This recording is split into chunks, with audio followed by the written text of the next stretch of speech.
Terima kasih sudah memberikan waktu dan tempat untuk saya presentasikan bagaimana terkait Zoom ya. Kita tadi sudah dengar banyak presentasi dari beberapa panelis dan narasumber dan tentunya itu semua baik-baik sekali. Sangat sayang jika tidak didengarkan atau kita tidak ambil ilmunya begitu ya. Nah, di sini di kesempatan kali ini saya ingin untuk mempresentasikan bagaimana Zoom menjawab berita-berita terkait security yang kemarin sempat heboh di media-media di Indonesia ya kebetulan. Perkenalkan, nama saya Nafi, tadi sudah disampaikan juga.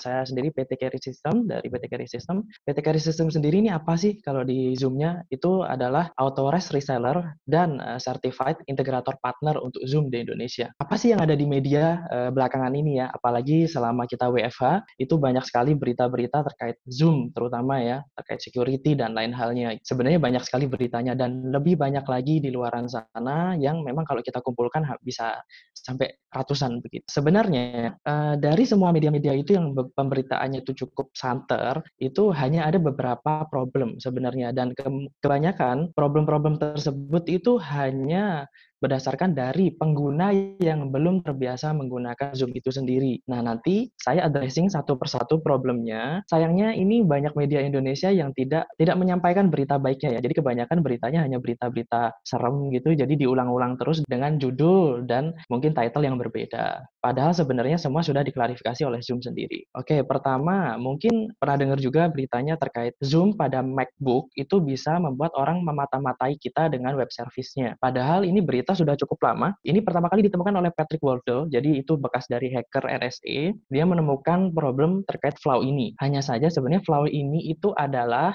DOS attack atau DOS vulnerability di Mac device yang memungkinkan itu Mac device itu diserang secara endless loop ya, meeting join request. Jadi akhirnya perangkat tersebut ya tumbang juga lah begitu karena diserang terus-menerus. Nah, ini sudah di-solve di Mei 2019, bahkan sebelum WFH ini ada, dan ini update sendiri dari Apple dan juga dari Zoom. Dan untuk memperjelasnya bahwa dari sistem Zoom sendiri kita tidak memperbolehkan bahkan untuk host sekalipun atau penyelenggara rapat itu membuka video dari partisipan lain secara force. Yang kita bisa lakukan adalah meminta partisipan tersebut untuk membuka videonya, tentunya dengan persetujuan dari penggunanya. Lalu ada Zoom leak data ke Facebook, ini cukup booming, padahal beritanya pertama kali ada di Vice.com, namun diadaptasi oleh media-media Indonesia seperti Detik, Kompas, dan lain sebagainya.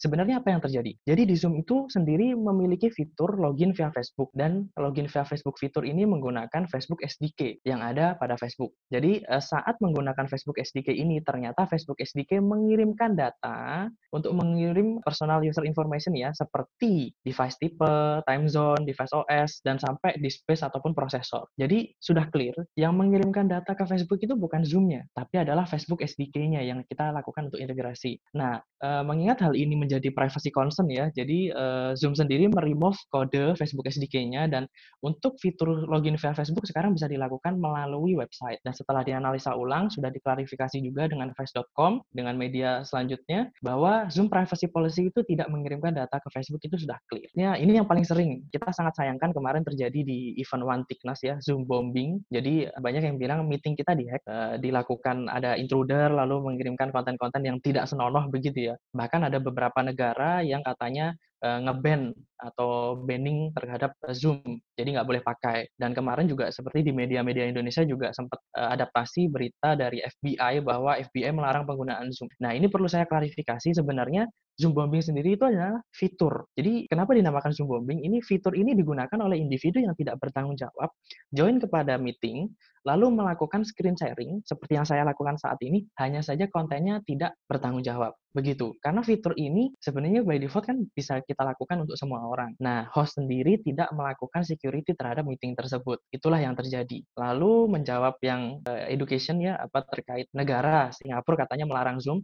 Jadi sudah ada klarifikasi resmi dari MOE, Field of Education Singapura. Dia menginformasikan bahwa sebenarnya itu MOE bukan nge-ban Zoom, tapi suspend hampir semua video conferencing platform. Semua, termasuk kompetitornya Zoom dan platform-platform lain. Alasannya karena ada insiden memang terkait misal Zoom bombing itu di beberapa platform. Nah, setelah dianalisa ulang lalu dipelajari lebih lanjut, MOE sendiri sudah tidak melakukan banning terhadap Zoom. Bahkan sudah jelas tidak ada intensi khusus untuk merestrik para pengguna Zoom ataupun gurunya untuk melakukan HBL atau home based learning.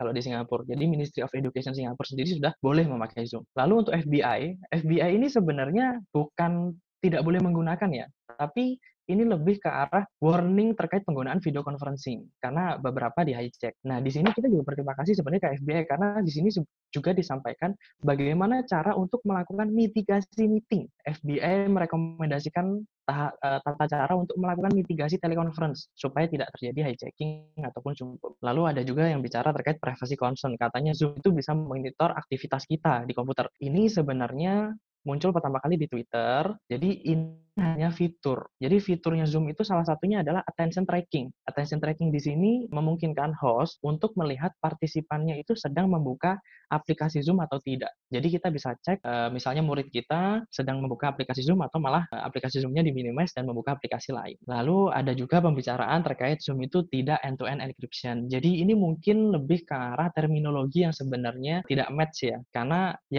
yang dimaksudkan Zoom itu bagaimana, tapi yang diterima masyarakat bagaimana. Jadi terminologi yang ada saat ini adalah end-to-end encryption ini hanya 2 titik, lalu ada komunikasi yang terjadi dan kuncinya dipegang oleh masing-masing titik tersebut. Hanya saja Zoom melakukan end-to-end encryption karena kita banyak komunikasi seperti ini. Contohnya di webinar ini kita kurang lebih hampir 200 lebih orang. Jadi komunikasi ini kita jaga secara end-to-end encryption, tapi kuncinya masih dipegang oleh Zoom server untuk melakukan recording dan lain sebagainya sesuai dengan konfigurasi dari host yang diinginkan. Dan ini juga terjadi di platform-platform yang lain, karena platform yang lain pun sekarang melakukan enkripsi yang sama atau standar seperti yang Zoom lakukan. Lalu ada juga hacker katanya bisa mencuri Windows password melalui Zoom. Nah, ini sebenarnya fitur chatting.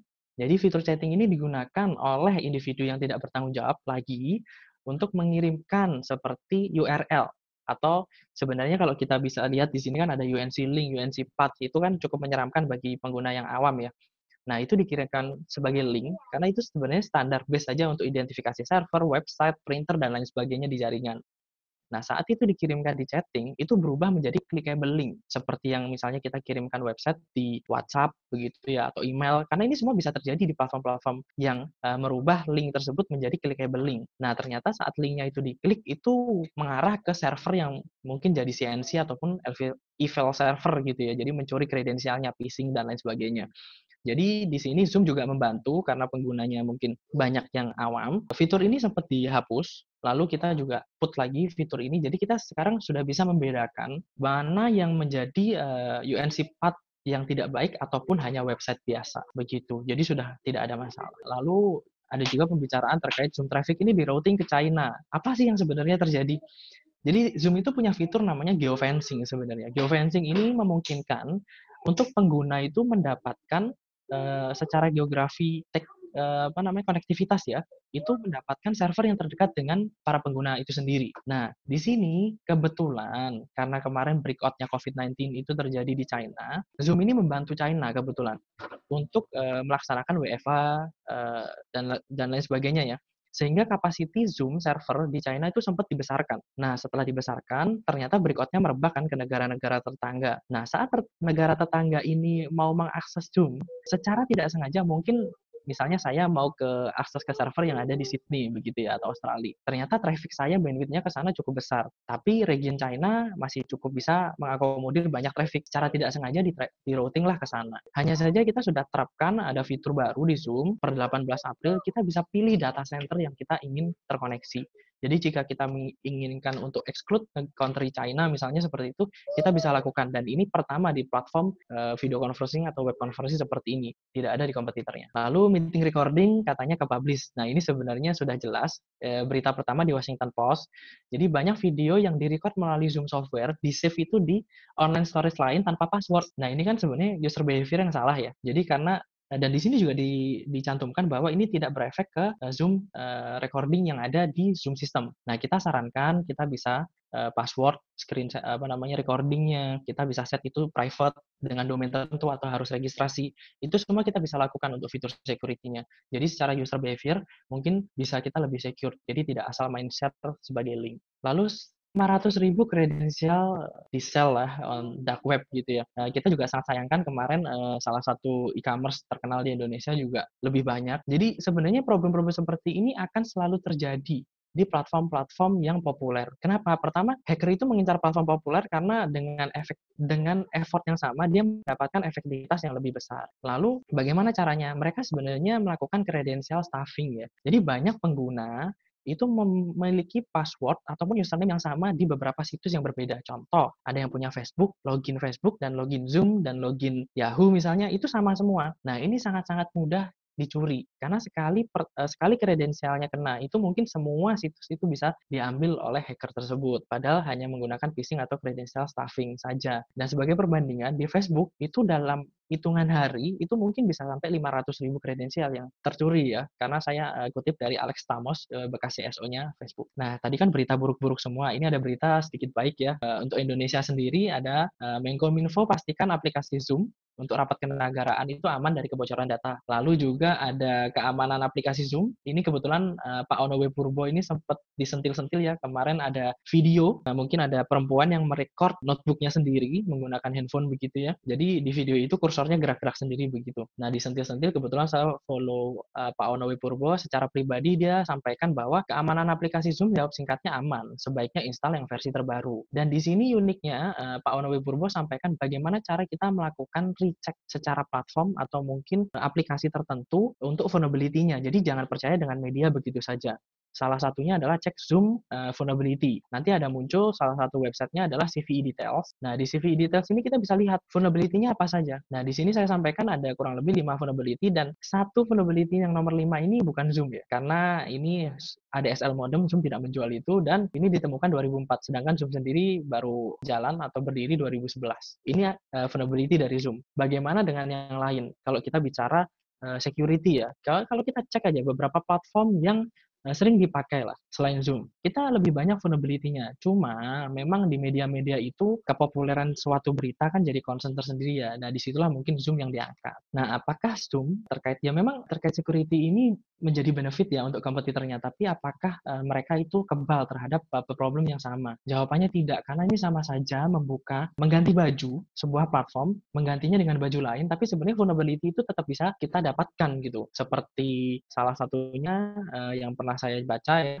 vulnerability di Microsoft itu bisa sempat juga mengambil atau kontrol infrastruktur dengan Give Payback ataupun platform lain seperti Webex itu juga bisa brute force-nya kebuka, bahkan ada tutorialnya. Ada juga yang join private online meeting seperti Zoom bombing, mungkin nanti bisa terkenal dengan nama bombing yang lain begitu. Di sini saya sampaikan bahwa Zoom sendiri kan hanya platform, dan semua itu hanya platform, hanya tools ataupun alat. Kita sebagai pengguna yang baik, saya pun meskipun dari sisi Zoom, meskipun platform apapun yang digunakan, itu kita dari sisi penggunanya juga harus smart ya, jadi supaya tidak asal pakai begitu. Karena fitur-fitur security itu sebenarnya sudah ada dan bisa kita pakai. Terkait security dan privacy certification sendiri, Zoom sudah cukup banyak memiliki seperti SOC2, Trust-E, EU US Privacy Shield, bahkan sampai FedRAMP untuk government di US. Lalu juga fitur-fitur security seperti encryption AES256-bit, nanti di akhir Mei kita sudah GCM, bahkan bisa dibilang menjadi standar encryption yang paling secure dibandingkan kompetitornya. Lalu ada watermark screenshot dan lain sebagainya. Tentunya ini sesuai dengan kebutuhan, kita bisa pakai atau tidak. Lalu competitive positioning sendiri dan trusting ya, trust dari Trustmap sendiri bagaimana sih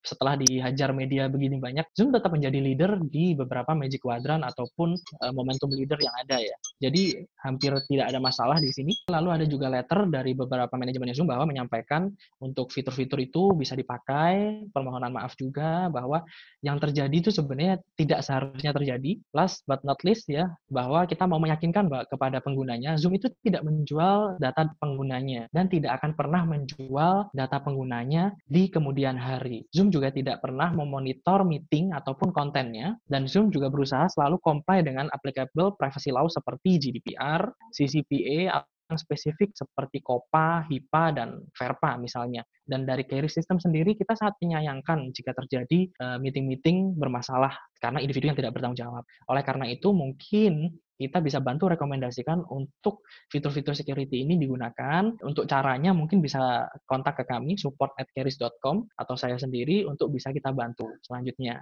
Oke, mungkin sekian dari saya. Selanjutnya saya kembalikan ke MC.